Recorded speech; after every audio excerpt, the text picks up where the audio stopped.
રજનીબેન માનસી છે. હું ધોરણ 8માં ભણું છું.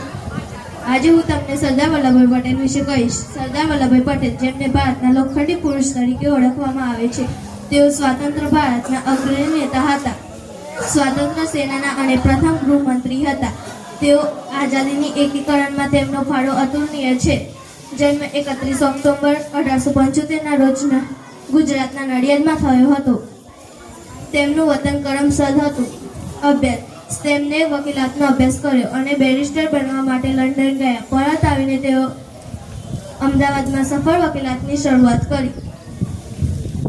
ગાંધીજીના વિચારોથી પ્રભાવિત થઈને તેઓ આઝાદીની લડતમાં જોડાયા. તેમના નેતૃત્વ હેઠળના મુખ્ય સત્યાગ્રહો: ખેડા સત્યાગ્રહ, દુષ્કાળ સમયે ખેડૂતોનું મહેસૂલ માફ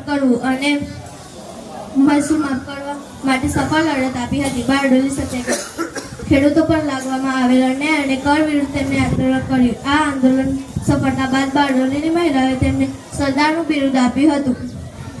આઝાદી સમયે ભારતના 562 જેટલા નાના મોટા દેશી રજવાડાઓમાં વહેંચાયેલું હતું. સરદાર પટેલે પોતાની કૂખ અને દ્રઢતા અને મુસ્તકીરીથી તમામ ભારતીય રજવાડાઓને સંઘમાં જોડ્યું. જૂનાગઢ અને હૈદરાબાદ જેવા જટિલ પ્રશ્નો પણ તેમને ઉકેલ્યા હતા. આ ભગીરથ કાર્યના કારણે જ આજે આપણે અખંડ ભારત જોઈ શકીએ છીએ. ગૃહમંત્રી: ભારતના પ્રથમ ગૃહમંત્રી અને નાયબ વડાપ્રધાન તરીકે તેમણે વહીવટી માળખાને મજબૂત બનાવ્યું. ભારતીય વહીવટી સેવાઓના સંરક્ષક સંત માનવામાં આવે છે. સ્ટેચ્યુ ઓફ યુનિટી: તેમની યાદમાં ગુજરાતના નર્મદા જિલ્લે કેવડિયા ખાતે તેમને વિશ્વની ઊંચી પ્રતિમા બનાવવામાં આવી છે, જેની ઊંચાઈ 182 મીટર છે. આ સ્મારક તેમની